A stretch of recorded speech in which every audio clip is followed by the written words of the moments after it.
I like the idea of our industry having an impact on social, but I think on social issues of our day.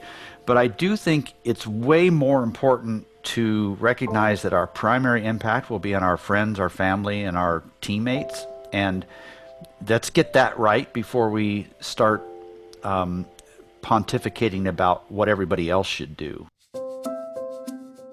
Hey, I'm Willis Francis. And I'm Justin Ahrens. And from Rule 29, this is Design Of. And today on the show, we want to introduce you to one of the creative industry's most trusted advisors. David Baker is an industry veteran who helps creative businesses and professionals position and reinvent themselves in a rapidly changing market. And right now, in the midst of one of the biggest economic shakeups imaginable, his perspective is more important than ever. David, thank you for being on the show. And I was trying to remember the first time I met you. I think it was at a conference, and I remember raising my hand. And I think don't like we got, where this is going. No, it's good, because this is one of the things I love about you. And I was disagreeing with you about specializing. Mm-hmm. And I'm sure I'm not the first one to have done that, because I know that's something you believe in and talk about. So. And what was my answer? Did I just sort of dismiss your purist? Because you're one of the purest designers. Like but I don't mean purist as in most pure. I mean you're one of the designers who is a purist. And so, like, if you think about well-known designers, your name comes up, and you're in that crowd, and you're always speaking at AIGA and so on. And so, there's I would say most of the pushback around my message around specialization comes from the most talented people. So you're in good company. Well, thank you for that grace. I don't know if I deserve it, but I'll take it since it's our podcast. Yeah. You know, originally I'll never forget this. You gave me a look, and you sort of dismissed me for a second, but I think you were processing an answer. And then you came right back at me, and I remember you looked at me and you said, "Here's what I believe in, and here's why." Yeah. And I so respected that, because, I was young. I was maybe in my second year of trying to figure out how to run a firm. And ever since then, you had me right there.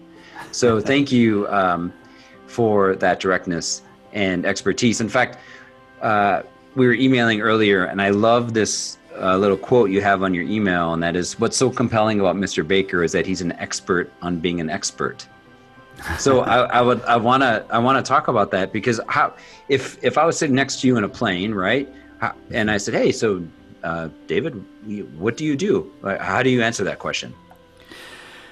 I wouldn't use that phrase, although somebody said that in the New York Times, and it'd be criminal to not at least use that in my own promotion, right? But especially from the Times. I mean, come on. Yeah.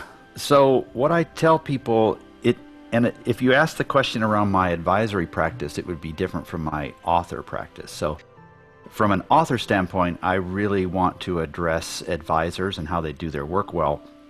But my consulting practice is really designed to address exclusively the creative digital marketing kind of space. And it's a singular purpose. It's just to help them make better business decisions, so that, in other words, I'm not touching the craft at all. I don't know much about it. There's so much help out there. I'm just trying to help them make better business decisions, because I've just seen that so many really talented people make bad business decisions, and it tanks their future, their possibilities, and that concerns me, right?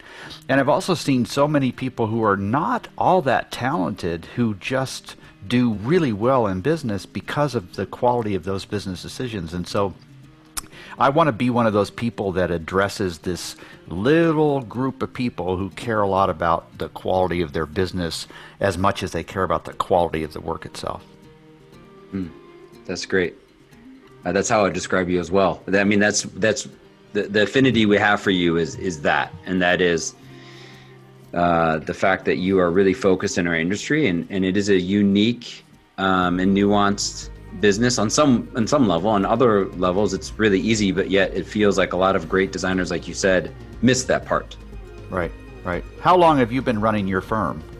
This is the 20th year. 20th year. And Yeah. when you started, did you envision running a firm this long, or did you envision running a firm that looks like what yours looks like now? I'd love to tell you, yes, this was my vision, but it really wasn't. Like when I started, I felt that there was a certain approach and a certain type of style and service that we could provide, and I could do work for the type of organizations that really were exciting, and that if I, treated people well and did great work, and service them well. That was the one thing I've always understood about this business, is that we are a creative agency, but we're a service business first. Right. And if I can't serve people well or have their best interests in mind, then I was going to fail. So I knew that going into it. It's interesting because in so many ways I don't know a lot of details about your personal life, but you are in a really special place here. You've been able to not have a boss all these years. You've been able to make enough money to make things work. You've been able to impact your world. Those are the kind of results that I'm hoping to give people. If they are at least competent enough, and if they're disciplined, and it doesn't matter too much how smart they are, then they can have a very good entrepreneurial life. That's the exciting thing about this industry. David's upbringing is certainly not typical of someone who would gravitate towards the creative world, but his early years would prove to be formative in the ways in which he saw the world and developed his skill set. Well, I was born in Michigan, in Detroit area, and when I was 4, my parents were medical missionaries. My dad was a dentist, my mom was a nurse, and I was oldest of 3 boys, and they moved to Costa Rica to live for a year to learn Spanish, and then when I was 5, we went to live with a tribe of Mayan Indians in Guatemala, and I lived there. I didn't come back to live in the U.S. till I was 18. So okay, I was born in the Midwest. Let's not go too fast. Let's go back to the fact that you went and you were in a tribe of Mayan Indians? Right, yeah, till I was 18, from 5 to 18. Were you one of the first in that area, or were you taking over, or was there like an established missions there? Or? There, one missionary had gone there. He was not a medical missionary. He was teaching literacy, so he was trying to capture the language in writing for the first time ever. And he did that and then had a health issue and had to leave. So we moved into his adobe home, and then we built a wooden structure on top of it for the second floor. It was very primitive. There was no running water, no electricity, no roads, no stores. So it was a very different life. It didn't feel that different at the time, but looking back on it, it's almost like a movie set, really. And I didn't have schools to go to, so I taught myself school. We would order these correspondence courses from University of Nebraska Extension, and I would get those, and I'd finish school in about 2.5 months or so, and then I'd just wander the country the rest of the time. So to answer your question, I was born in the Midwest, if you consider Michigan the Midwest, but I didn't really live in the U.S. till I was 18. So when you got to high school in the States, with the way you kind of educated yourself and also learned life, living the way you did, were you like grade level? Were you at the level you needed to be? Were you behind? Were you ahead? Was it just kind of a combination of things? I was way ahead. Learning had always been easy for me, and the one thing my parents insisted on was that I read a lot, and we had a set of Encyclopedia Britannica that I would just read through from A to Z multiple times. So academics was very easy for me. It was no problem at all. Socially, it wasn't quite so easy. I was really weird. I just hadn't been around kids my age. Sure. I had all kinds of faux pas at the beginning. I remember flying into New Orleans. That was the gateway to Latin America before Miami became the gateway. And I remember going to the men's restroom and seeing, wow, this is a really cool urinal. Look at this thing. It's all stainless steel and there's water running all the time. So I start to go to the bathroom, and then a minute later, before I'm done, these guys walk up next to me and start washing their hands in what I thought was a urinal. It was a sink. So my parents were still working there, so I came back to the U.S. on my own, and I went to school at a private boarding high school in North Carolina called Ben Lippen School. It was for expats and ambassadors' kids and some MKs as well. It was a very small school of like 160 kids over the 4 grades. So I did my last 3 years of high school there.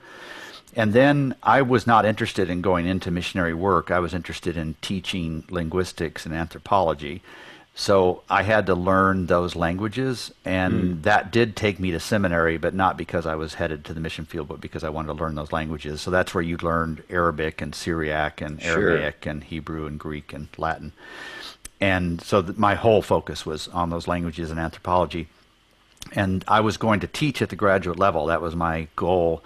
And halfway through that exercise, I just woke up one day. It was a 5-year full-time graduate program. Like, I thought academics was not political. I thought there was freedom of thought and all that, and I discovered that wasn't really the case at all. But I was close enough to the end that I went ahead and finished my graduate degree and went to work at a publishing firm, and then eventually decided to start an agency because it seemed like there was a big gap in our little town in Indiana. And so that's what got me into this field, really, is starting an agency without having any previous experience there, which really hurt at the beginning. I didn't really know what I was doing. David may have been learning the hard way, but his mistakes and experience would lend to be extremely helpful when it came to helping other agencies and creatives improve their businesses. There is, I think, when you start a business, something really beautiful about ignorance, in the sense that if you knew how hard it was going to be in the beginning, do you think you still would have been gung-ho about starting your own firm? No, I wouldn't have been. There is something beautiful about ignorance to a certain degree because you don't bring the same assumptions to the table. But it was much harder than I thought. I think, and I didn't understand positioning at the time. I did not really understand marketing, although the marketing field was still hadn't really caught up with itself. It was still an outbound world, and I was terrible at outbound, so sales was always a struggle for me.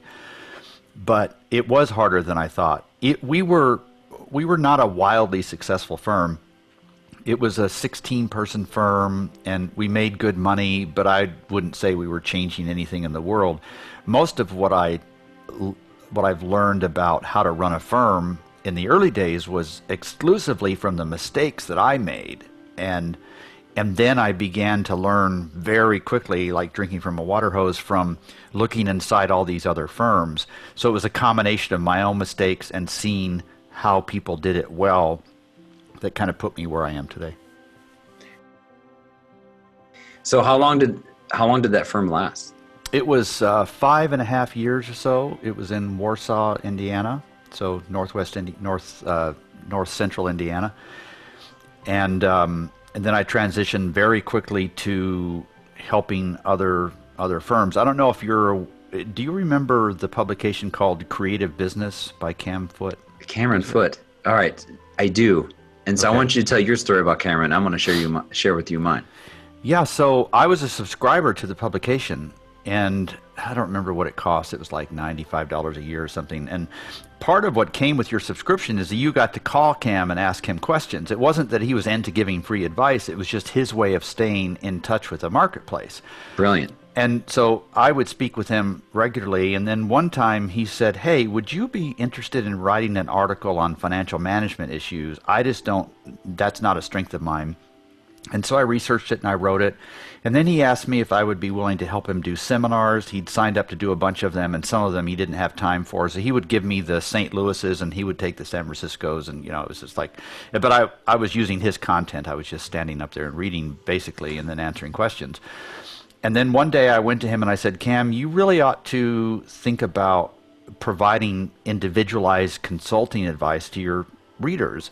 They would love that rather than just reading articles." And he wasn't interested for his own reasons. He didn't want to travel and so on. But he immediately said, "Why don't you do it? I'll put an ad in the publication and you just give me 10% of everything you make." I didn't think anything would come of it, and I wasn't all that excited about it. but anyway, he did it, and people started to call. So that was the beginning of my consulting business. Really, was through Cam. Okay, so before Rule 29, I was a partner in a small firm in Phoenix, and I was the youngest by far. And there was terminology, like ROI, marketing strategy, so many things I didn't understand. And so I bought Cameron's binders. Oh yeah. And they were like my Bible. I remember I went down and he had a pricing sheet, and you'd go through the sheet and you would itemize everything. And that's one of the ways you figured out your hourly rate, profitability, all that sort of thing. So how long did that firm last? It was 5.5 years or so. It was in Warsaw, Indiana. So north central Indiana. You had this great beginning with Cameron and creative business. So at what point did you officially, kind of go on your own, plant your flag, and start your business now? March of 94.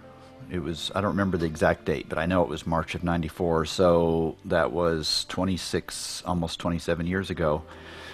And I can remember everything about it. Actually, I still have all my financial records from back then. I think my revenue that first year was $185,000, and then it went to $240 in the next year. And I was buying a full-page ad in communication arts and and then I'd sprinkle in an issue of print every once in a while. And I was essentially trying to buy credibility.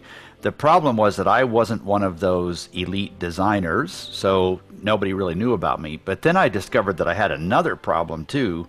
When we moved to Nashville was not on the national scene at the time. And so nobody in New York wanted to hear what anybody in Nashville had to say. It's like this Southern hick, whatever.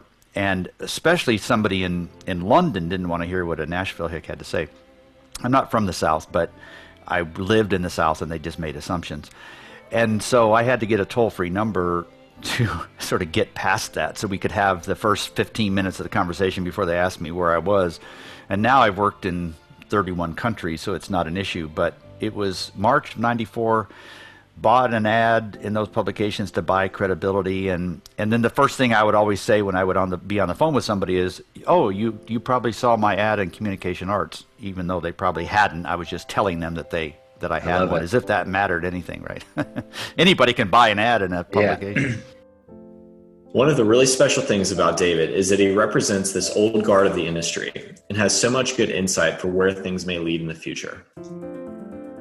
Early it was desktop publishing, and then it was graphic design, and then it moved to design, right? And then design, all of a sudden, now we had a seat at the business table, and we had to learn that language.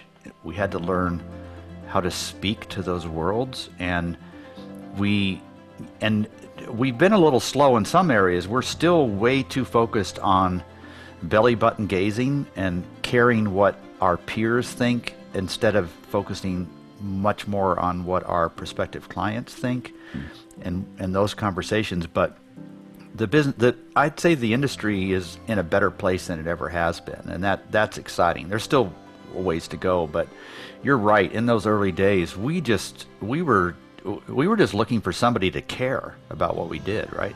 Yeah. And at times we couldn't get out of our own way because we were so interested in doing beautiful things, but not really sharing and educating why some of those beautiful things with strategy and concept and all of the research that goes into those projects. We didn't know that we should communicate that. Right. And I feel I can't agree with you more now. I think I heard a stat that in the last 10 or 15 years, the industry has changed more than the previous 100. And I feel that there's lots of great things in that. And I think with the increase in social media and digital interaction, that's really helped people understand, like you could say brand to my kids now, and they understand what branding is at some level. Yeah, absolutely. David's network, and really his whole business model, is based around getting together with other creatives and thinking through how to improve. Justin is someone who's deeply involved in how AIGA, Creative Mornings, etc., How tightly knit is the creative community around this country?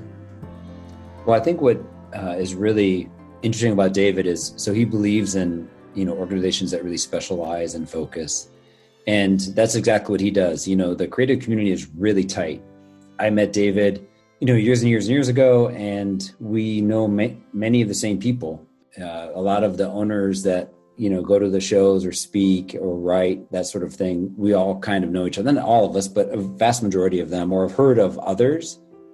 And so it is super tight, and it's great that we're able to share knowledge and learn from each other, and ideally lift the community up, together. My early days, in the first 2 or 3 years, I was very protective of my market, and I didn't want to share or collaborate with my competitors. And then I just had this, vision one day that there's a big enough pie for everybody, and that we could all benefit from learning from each other. And so I don't know if you ever went to an early conference. I started it called MYOB, Mind Your Own Business. Mm-hmm. And people thought I was crazy because I invited all of my competitors to come speak at it.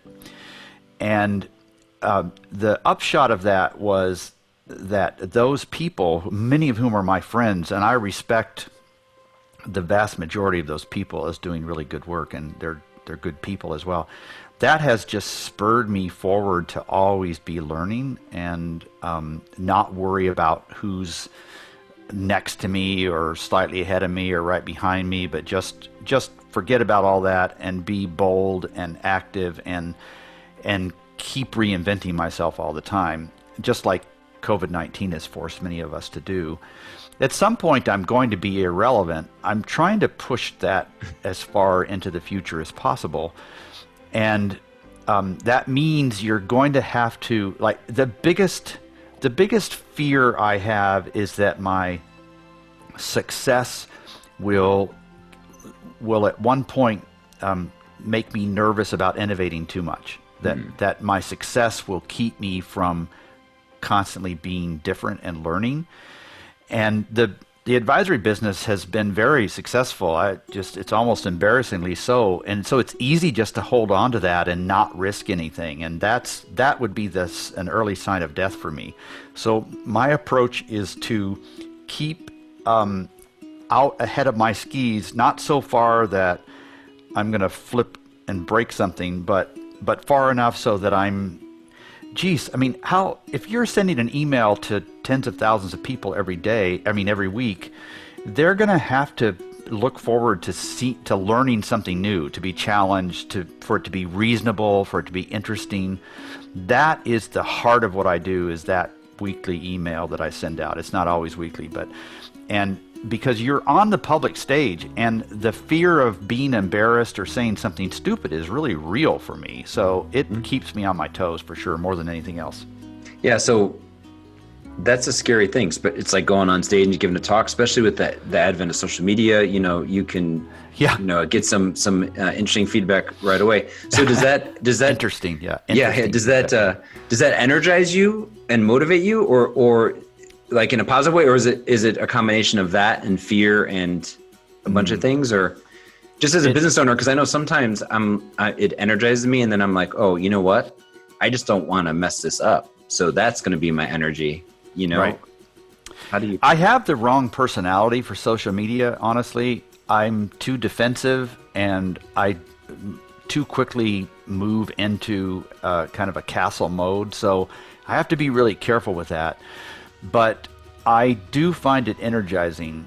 I like to. Twitter is kind of where I say stupid stuff. Not stupid stuff that would get me canceled. I don't mean that, but stuff that's just kind of a little bit on the edge, kind of interesting, whatever. The emails that I write, I'm much more purposeful with those.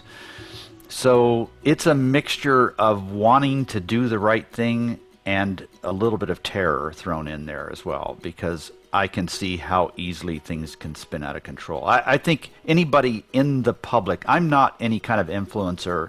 I'm not that big. I'm just an advisor who's been around a while. But any one of us that has some public role is about 2 stupid mistakes away from being gone. And that that does come to my mind pretty often. Yeah.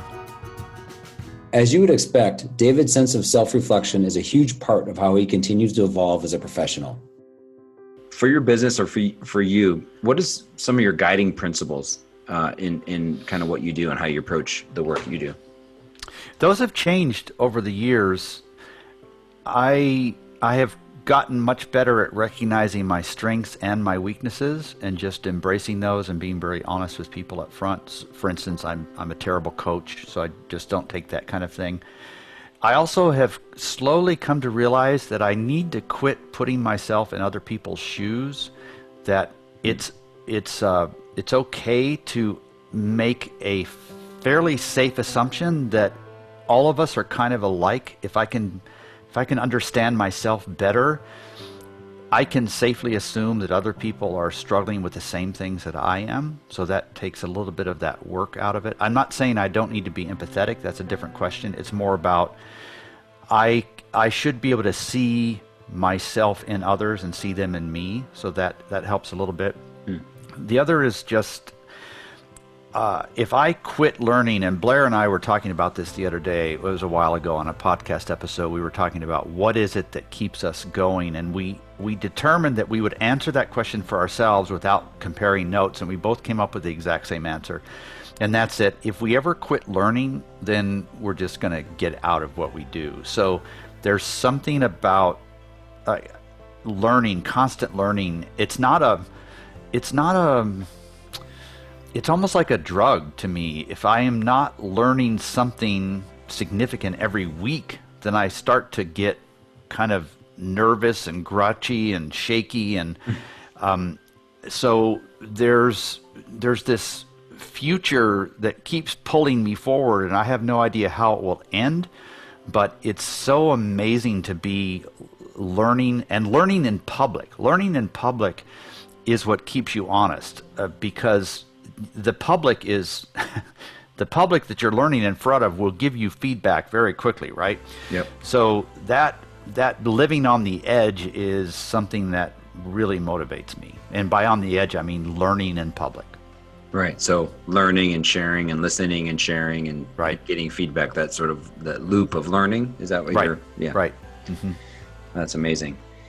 So you've written 5 books? 5 books. Only 3 of them have been any good, but yes, 5 books. Well, that's a perfect segue into my next question. So what is your favorite of the 5? Oh, the last one for sure, because I stepped out of my academic self and wrote something I felt deeply passionate about, the business of expertise. It was really a passionate defense of expertise and where it comes from and why it's important and how to act like an expert and how to remain relevant and so on. That book really changed my whole life more than anything. And it's recent, it was just a couple years ago. I've got a 6th one written that is all ready to go. It just feels like it's kind of the wrong time to release a book. So I'm starting to get anxious about that. Yeah. That'll be a good one too. So on the book before this, what was it that, can you put your finger on 1 or 2 examples of what in that experience changed you, shifted you? Mm-hmm. It was just taking a stand and calling out the notion that you can be good at what you do, but if you don't take the craft seriously, then you're cheating your clients. And so this kind of goes back to the way we started this call, this episode today, where we were talking about positioning and the role that has in being an expert. And it's always bothered me that of all the different segments of professional services, we as a creative industry most push back on the idea of a declared deep expertise.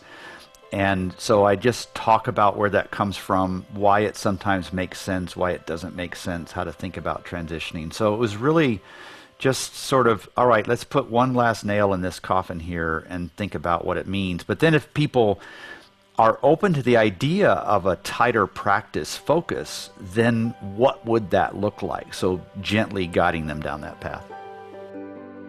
What are some of the phrases that you hear when you're talking to business leaders that just drive you bananas?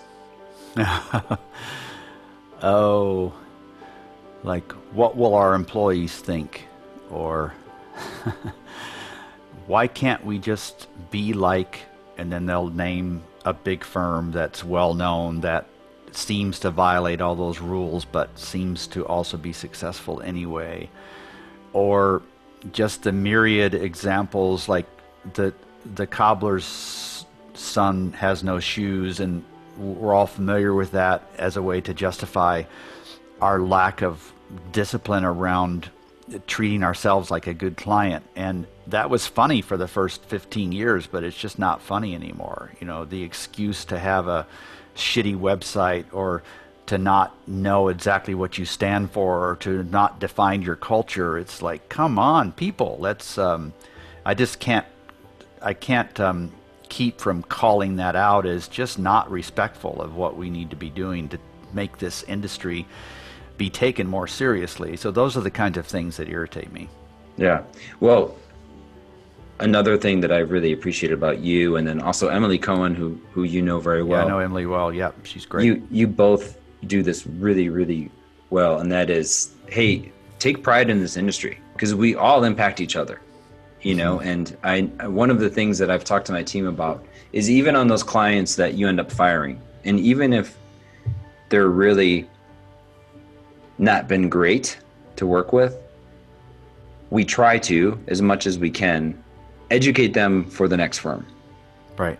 Because I just feel that's part of our responsibility. Some people won't hear it no matter what, but that's part of something that you both have talked about and we've really taken to heart. So yeah, I hear you on that.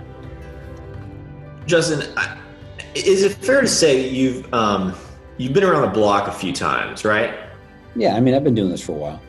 What do you feel are some of the biggest pitfalls that creative organizations can encounter?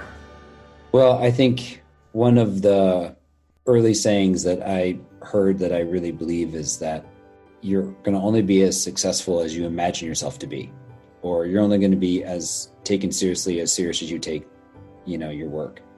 And so I think one of the things that I've learned, and this is something that, you know, I think David even talks about in his own specific way, is as you evolve and grow, you have to continue to learn and expand and be open.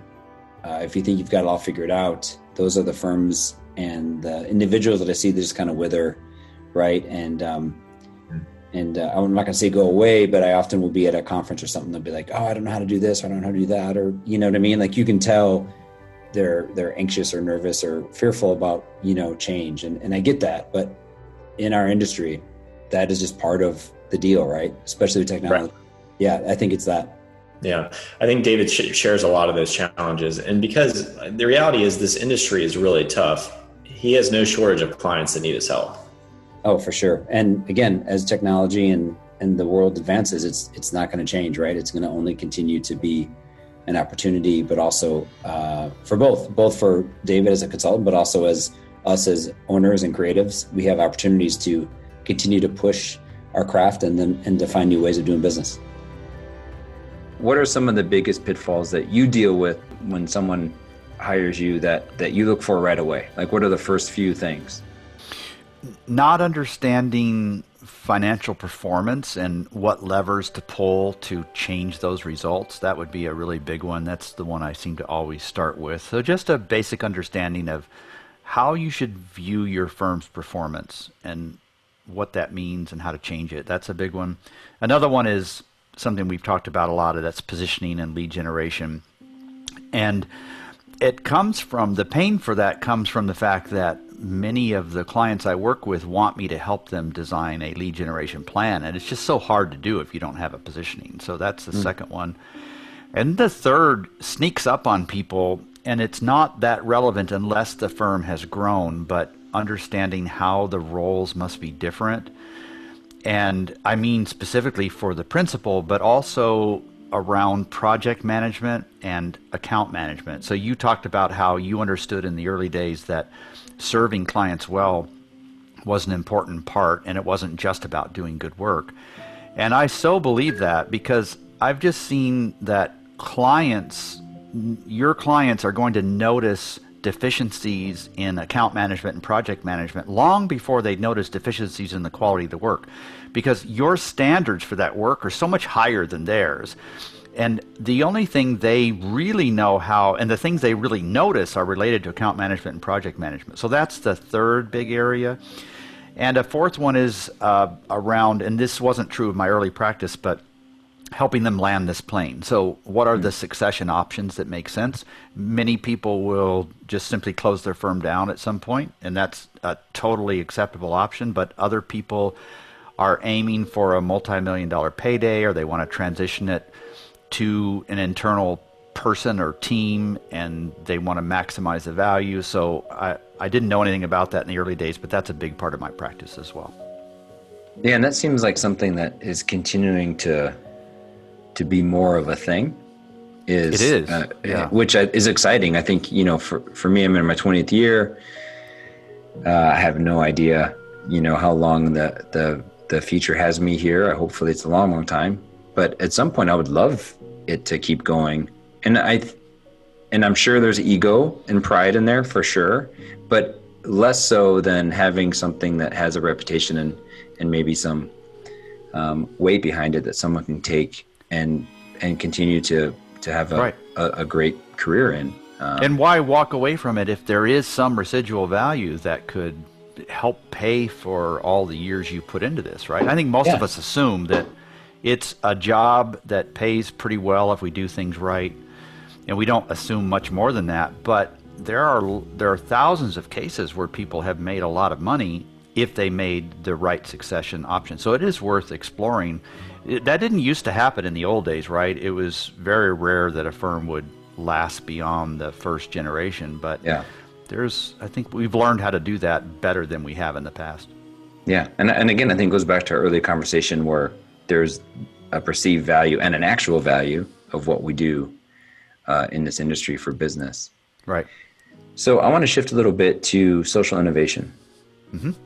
So I believe you are on the advisory board of the SVA grad program for social innovation. Do I have that right? Yes. Uh-huh. The reason I bring that up is I think part of our nuanced positioning, you can make fun of me later, is to make creative matter in a way that impacts the world. Mm-hmm. And there's a variety of ways that we approach that. So from your perspective, designers who are interested in social innovation, do you feel that they have a viable professional option future? I said that really poorly, but do you see them as having a lot of viable options in the future? Do you see that lessen, the same, or increase, just from your perspective, the next 5-10 years? That their firms could have an impact on the social space? Mm-hmm. Yes, I do, for sure, because so much of change is wrapped in communication, well done, and change management is primarily about empathy and communication in my mind. So yes, for sure. What discouraged me in the early days about that, though, is the fact that a lot of principals that were running firms were committed to that cause, but were shitty advisors. They are shitty managers. It always bothered me that here you want to change the world, and the people who work for you just kind of hate you. So I was trying to close that gap first, because when you talk to people and you try to get a deeper understanding of what's changed them, like for instance, let's use your firm for example. So picture one of your employees who works for you for say 6 years earlier in their career, and then they leave, and they're 60 and they're thinking back over their life and they think about who impacted them. They won't remember the kind of work they did for clients, and those clients certainly won't remember the work they did for them, but they will definitely remember their experience as an employee under your management care. And I like the idea of our industry having an impact on social, but I think on social issues of our day, but I do think it's way more important to recognize that our primary impact will be on our friends, our family, and our teammates. And let's get that right before we start pontificating about what everybody else should do, right? So, yeah, I do believe that it's useful for sure and impactful. I love that. Yeah, I would tell you in our 20th anniversary year, which has been quite challenging, interesting, last whatever we're in now, 6 months, 4 months. I've even analyzed that more. I was on my bike just a few months ago, and typically I try to hold those thoughts kind of out of my mind. I just try to enjoy it. Like riding a bike is like my sort of spiritual, Zen and I was riding pretty hard and I was getting really tired, and all of a sudden these thoughts started coming into my mind. And one of them is, how are you doing as a leader? Right. And I was like, I think I'm doing pretty good. And then right after that came of, how are you doing as a virtual leader? Because I'm a very extroverted individual and I like to, kind of have the check-ins. And I was just like, man, I don't know. I could be terrible. And so what I love about what you're saying is it's important, no matter what you're doing, is if you believe in team and you believe in that you want to work in a way that is collective, because the business, my name may be on it and I may be the one that goes on stage or gets the award, quote unquote. It's not me, it's us as a collective. Right.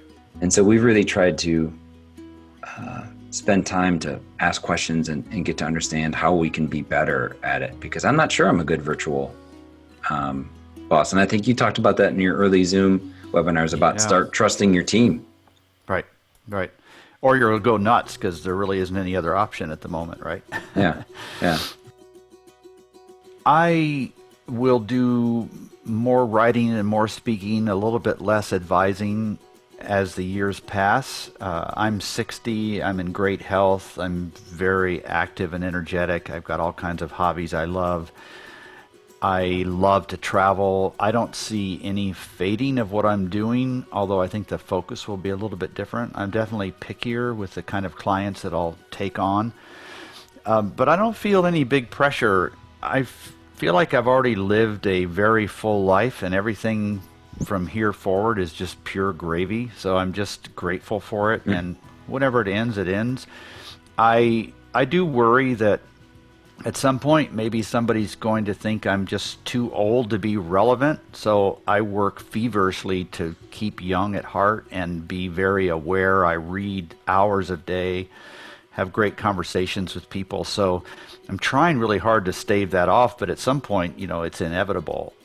I don't see any, unless some big health thing happens, I don't see any big changes coming for the next 10 years or so, but we'll see. Even though he may not be doing as many conferences and travel, David's production is still at an all-time high. We live on 61 acres, and I'm building a 1.5 mile trail through the woods that we can walk on every day. So big machinery and stuff that can easily kill you. That's my current. That sounds amazing.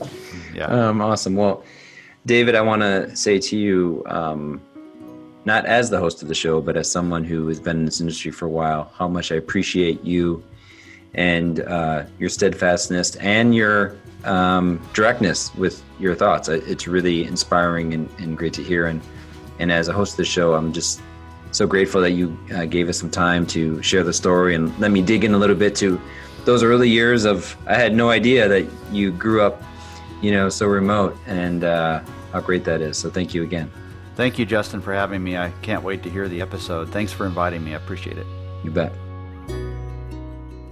Thank you so much, David, for being on our show and for the years of just great guidance and passion for doing business and doing it the right way.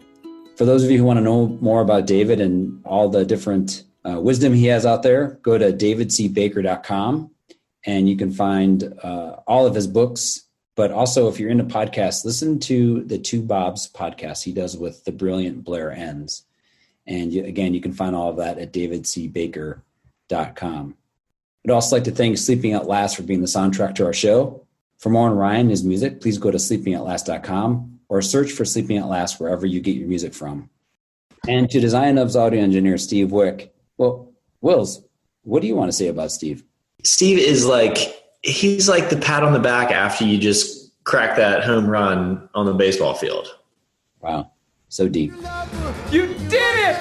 Congratulations! Great job, everybody. It's great to meet you. Hi. I hope you enjoyed this episode as much as Wills and I did making it. If so, please give us a ranking on iTunes or wherever you get your podcast from.